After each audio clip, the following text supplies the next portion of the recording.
So our final presenter today is Dr. Lazeo.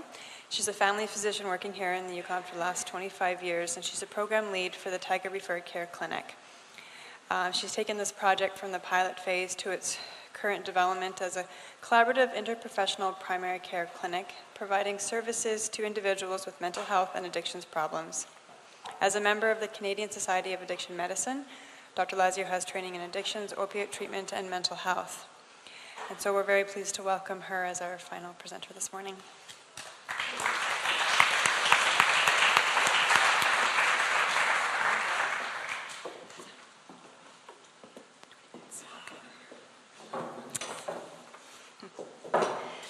Okay, so I have 20 minutes.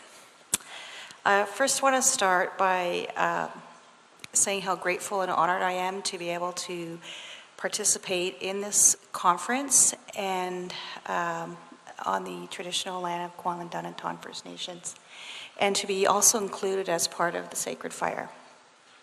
And I hope that we have an opportunity to use that for safety and strength if needed during the rest of our 2 days. So Taiga Referred Care Clinic, who are we? So we're an interprofessional collaborative clinic that we're providing all primary care to individuals who are referred to us that additionally suffer from mental health and addictions. The history of this clinic is that we started out by physicians working at Whitehorse General who said, we're having individuals come to our clinic, to the emergency department, who, into our hospital, frequent users of our acute care services, and they have no one and no ability to look after their primary care needs. So initiative was started with YG and through the Yukon Medical Association to start some type of delivery model. And I think that's what we're talking about the next 2 days, to respond to this need. Our clinic started out with myself and one RN, who I see Sean Hopkins here. And we opened the door and started referrals from Whitehorse General Hospital. We had no idea who was going to come in the door and how this was going to operate. And we've now since then expanded quite a bit and established our clinic now to become a more permanently based funded project as of very recently. Our team includes, at any given day, we have a physician in the clinic 5 days a week. And this is shared amongst a few of us, Dr. Naylor, Dr. Bryant, Dr. Gieshbrook, and myself. We have one nurse practitioner 5 days a week, and that is our primary practitioner, Raquel de Cueros, is not here. She's off at a nurse practitioner conference. And we have locums coming, including Hazel Booth and Sean O'Donovan. We have RN, who's 2.5 days a week, and an outreach worker now 5 days a week, RN Jacqueline Jules, and outreach workers Michael Fraser and Carol McCannell. And lastly, but definitely not in the least, our medical office assistant, Cynthia Fraser, is much more than that. She acts also in an outreach position, triages our waiting room, which on any given day can be all kinds of things can be going on. And all of our staff can do outreach work. We can all do home visits. We can all do community visits, meaning that we can meet someone at the coffee shop or on the street, or meet them at Whitehorse General Hospital or at Alcohol and Drug Services, wherever they are. I would like our staff, who I think are an absolutely incredible team, to stand up. They didn't want me to put a picture up, so I'm going to embarrass them even more by getting them to stand up. And yeah, there we go.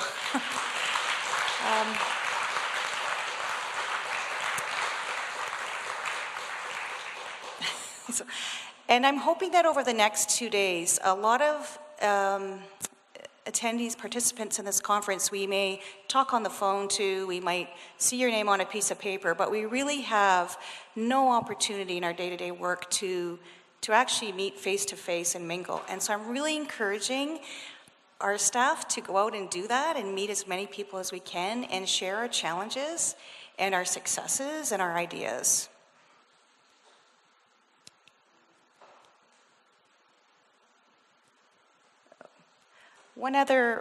Just one other point about this slide. The crocus, I just love the flower. And every spring I look forward to seeing it as one of the first flowers to come up.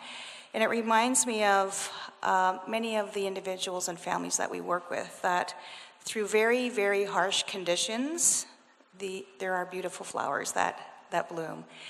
And I think that's what keeps us going.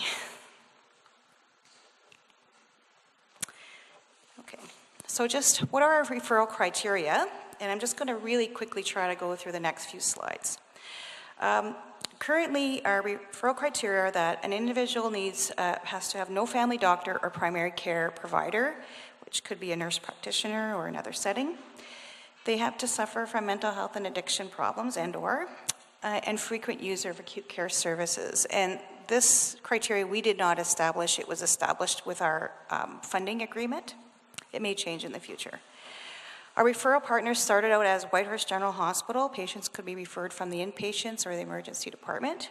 And since the start of our program, we have now expanded to include referrals from alcohol and drug services, mental health services, YCDC, blood ties, and the downtown clinic.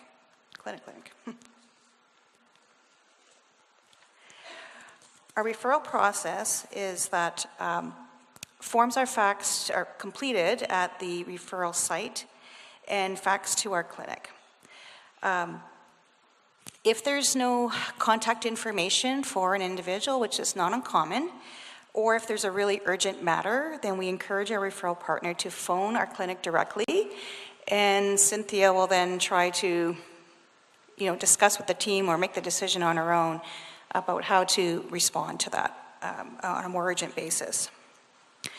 And sometimes often we'll use our outreach worker to facilitate that process. 2 appointments are needed. Our first intake is done by our RN, Jackie, and that is really, it could be an hour to an hour and a half, and that's used to get to know the individual, go through an initial assessment, go over our clinic policies, a pharmacy agreement. All of our patients are asked to only attend one pharmacy. In the future, we'll have PharmaNet, but we don't have that in place yet, so that we know what actually an individual is being prescribed. Controlled medication agreements, if they're already on narcotics. Medications lists, and we try to get as many records from various facilities that the individual feels may be helpful for us to provide their care. If they are an obvious opioid use disorder, then they may have their first appointment with a physician. And often at that initial intake, if possible, if the outreach is in the clinic, we'll introduce them because that's a really key person. Our population, we really don't know our numbers. We think it's 400, but it's such a fluid population that we really don't actually have good statistics yet on that. We serving currently our age range, there's no restriction on our age range, but our current population is age 14 to 75, but we are getting an increased number of referrals for adolescents, and many of them could be in the care of Family and Children's Services, not all. And these are 14, 15, 16-year-olds who, on occasion, are opioid dependent, heroin users.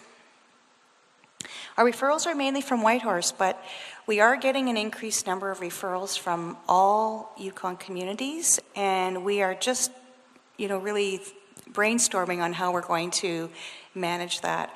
And it certainly gives us an opportunity to think about what Dr. Ella was saying earlier, is that we really need to think about how can we provide service better in our community, and sometimes we might just have a consultative role or a shared care role. We don't really know how that's all going to play out. Our patients all have complex care needs. There's no just coming in the clinic with a sore throat. They're a marginalized population, poorly housed, many, I'd say almost 100% concurrent mental health and addiction. And they have multiple significant medical problems that have often been unattended to for years: Hep C, HIV, COPD, diabetes, etc. We often have many individuals who actually have been denied access to services through other organizations and facilities. And so we're often the last door for help. And we don't really turn anyone away, and the only condition would be that the individual, it's not working out for them, or if there's a significant problem with violence. Those would be two examples. We are also piloting referrals from family physicians who may not be quite comfortable yet treating opioid use disorder or prescribing Suboxone, so they'll refer them to us to, one, assist in making the diagnosis of opioid use disorder and maybe start a Suboxone induction. And then our goal would be then that they would go back to their primary care provider and continue on, and we would just really act as a consultative basis. Polysubstance use, we're seeing pretty much everything. And as I mentioned, significant health problems. A lot of our individuals have a shorter life expectancy, and I think everyone working in this field understands that. So we have missing patients. We have those who die early from their diseases or from overdose or taking their own lives. Linking in a little bit with the initial talk from Hazel Booth is that when we're treating our individuals, treating our patients, we're treating not just them, but our families, their families, and we're helping the community.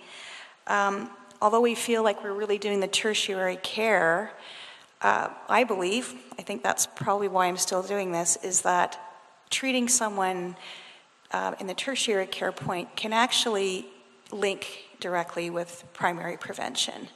And if in a small way we can assist someone who's struggling with their addiction, we can help their next generation. They are thinking of pregnancy, they are becoming pregnant, they have children. So in that way. Our assessments are that we are trying to develop our skill capacity in trauma-informed care. We'll be doing that for the rest of our careers. Their initial intakes are comprehensive. It's not just taking a typical medical history, it's a social history, their housing history, who are their supports.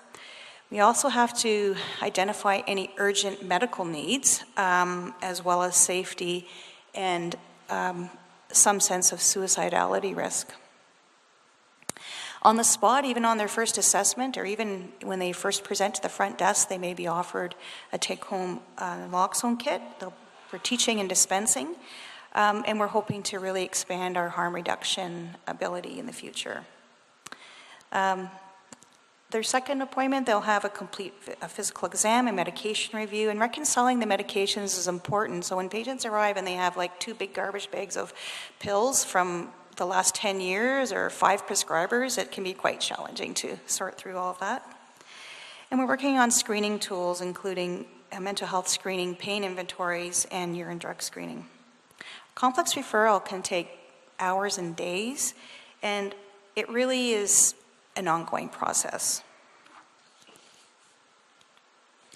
Focusing more on opioids, Dr. Alwell alluded to the criteria for diagnosing a opioid use disorder using DSM-5 criteria. And when we're looking to see whether an individual actually has this disorder, to then offer them the therapies and the management for that, we're looking at issues around impaired control, problems with social impairment, risky use, and pharmacological properties of the drug, including tolerance and withdrawal, which isn't enough to diagnose opioid use disorder. If you have tolerance and withdrawal, you can be on that for osteoarthritis of your knee, your chronic codeine, and if you were to stop, you'd have tolerance and withdrawal, but you don't actually have all the other criteria to fulfill opioid use disorder. And I think over the next 2 days, that'll probably be threshed out when we're separating sort of the pain condition with really the addiction. They're not always the same thing when there's a lot of crossover. Guidelines and tools, there's some recent guidelines that have come out in June 5th, I think it is, that for BC Centre of Substance Abuse has a guide for prescribing opioids, and I'm thinking that probably our Yukon physicians and nurse practitioners will be following that guideline. In May of 2017, the McMaster University guidelines for treating non-cancer pain were released, and that'll be a tool that we will be using over the next few years. Urine drug screening, we've had some discussion about that, and our clinic does do point-of-care urine drug screening, and we've actually done it since the start of our clinic 5 years ago as a pilot project. The uses for the urine drug screening are, I look at it as threefold. One is it's a tool for clinical safety. We need to know what you're using. If I'm going to prescribe you an opioid for your pain or Suboxone for your opioid use disorder, I need to know, is there benzodiazepines present? Because that really increases the risk for using that medication. We just need to know for safety. And our challenge is really communicating to individuals why we're doing the urine drug screening. I think we could actually do a better job of that. And when individuals really gain trust and understand why you're doing this, it's for their safety. Two, it's for the community safety and risk. And there is a problem with diversion. We're dealing with people who have not a great ability to control their substance use. And we don't really want, if we can, we're hoping to reduce the risk of drugs in the community. So if I prescribe you Suboxone or methadone or morphine or whatever, that you're actually using it. It's not being used to sell it for your cocaine or just to make some money. That we really think of ways that we can, the urine drug screening is one way of looking at community safety. And the third is for practice guidelines. So there's a lot of people that work in this field that have come up with some guidelines that we need to follow. We also did send out confirmatory tests. These point-of-care testings aren't perfect. There's actually a lot of problems with them. And even at St. Paul's Hospital, I spoke with their lab physician. They are researching which test is the best test, because sometimes what it says is not really what it is. So there's false positives and false negatives. And that can lead to a lot of conflict with your patient. And I think, Patricia, you alluded to that. People feel it's like punitive or, oh, there's something positive in urine, but actually it's really not. And the test is not perfect, and we have to send it out for confirmation down to the lab in St. Paul's. If we were to use this broadly in our community, which I think is a good idea and is really a standard of care, we would need a tremendous amount of education and support for those prescribers who are using the point-of-care testing so that it is not misused. We have what we call expected results. We come in, an individual says, I use cocaine, and you're also prescribing me codeine, and we do the urine drug screen, and there's cocaine and codeine, and that's great. That's what we expect to find.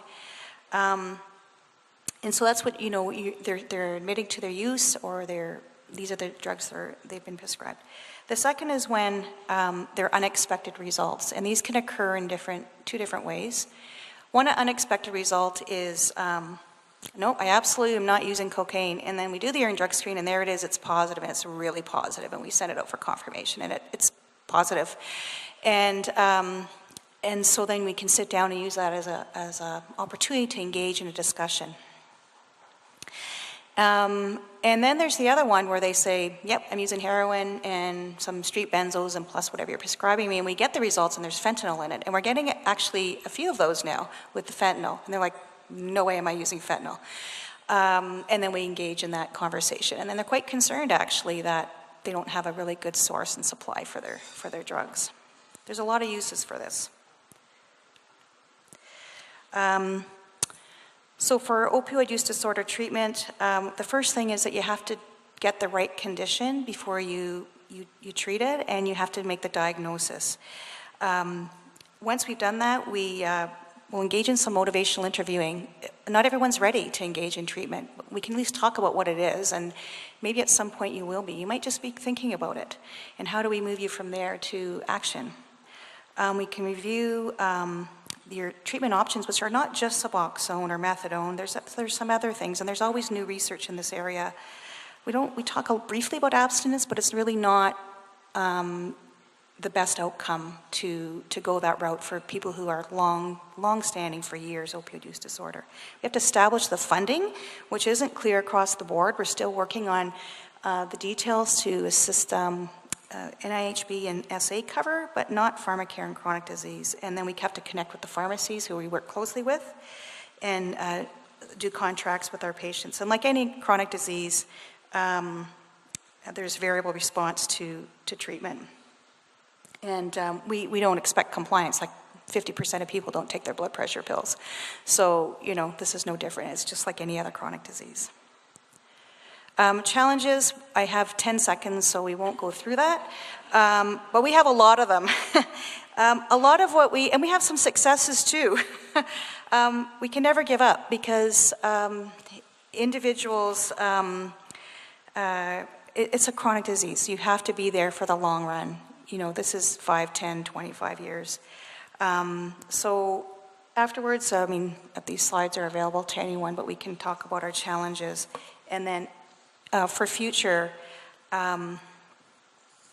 there's a lot of changes that are about to happen at our clinic, and that's probably going to be another talk for the future. So that's the end.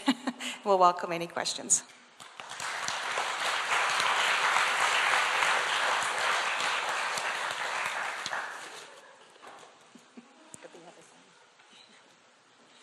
All right, I see already one hand up for some questions over here.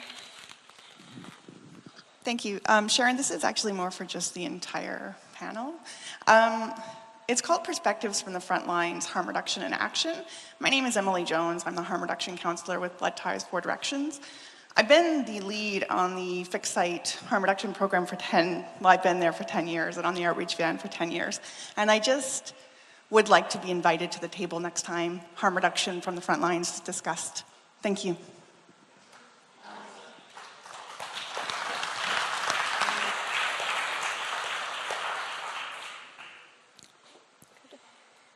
Thank you. Any other questions? Yeah.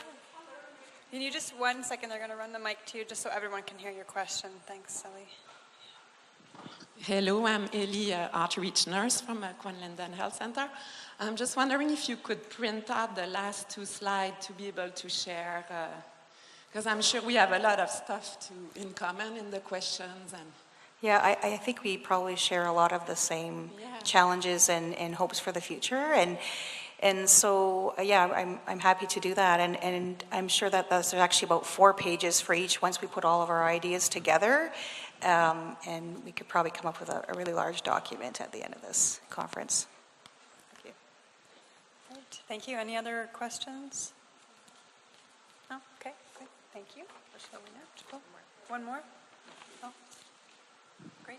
Hi, Dr. Lazeo. My name's Helen. I work as a nurse at Macaulay Lodge, and so I'm just wondering if there's any planning being done for whistle bend as some of your clients age and their needs become more complex and they end up in continuing care. So because I work in continuing care, there is some concerns about accommodating, I guess, the clients that are sort of challenging as they get older. And maybe they have difficulties finding housing, and then they're, passed to our facilities. And what are there some planning going on for elders? Yeah, I'm glad you asked the question. It's one of our challenges and hopes for the future. A few of our staff are really strongly advocating for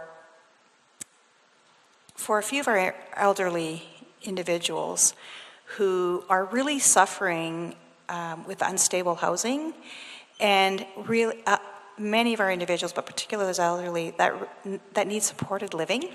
And for those ones, they really need to be in more of an extended care facility or a supported environment.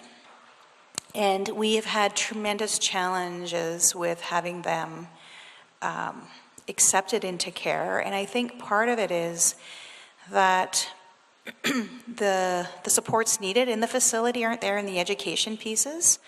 And so, it's part of our role, not just our clinic, but as this whole group of participants here, to assist where, each other is struggling with our educational piece and our infrastructure to allow. We have an individual who comes every day to our office with their walker at 75 years old and sits down, and Cynthia gives them a cup of coffee and says hi rather than going to the emergency department, and has nowhere really to go. Or our outreach worker is picking them up and driving them around to the food bank or wherever they have to, get to survive. And really this individual needs a much more supported living as anyone else. So mental health and addiction, it's diabetes and COPD, and the problem comes with education and stigma and attitudes, which we all have it, in really accepting that as a chronic disease. It should be treated no differently than the end-stage COPD individual or multiple sclerosis individual who requires long-term care. And these individuals require that same level of support, and we need to do a better job. We need to really work on that.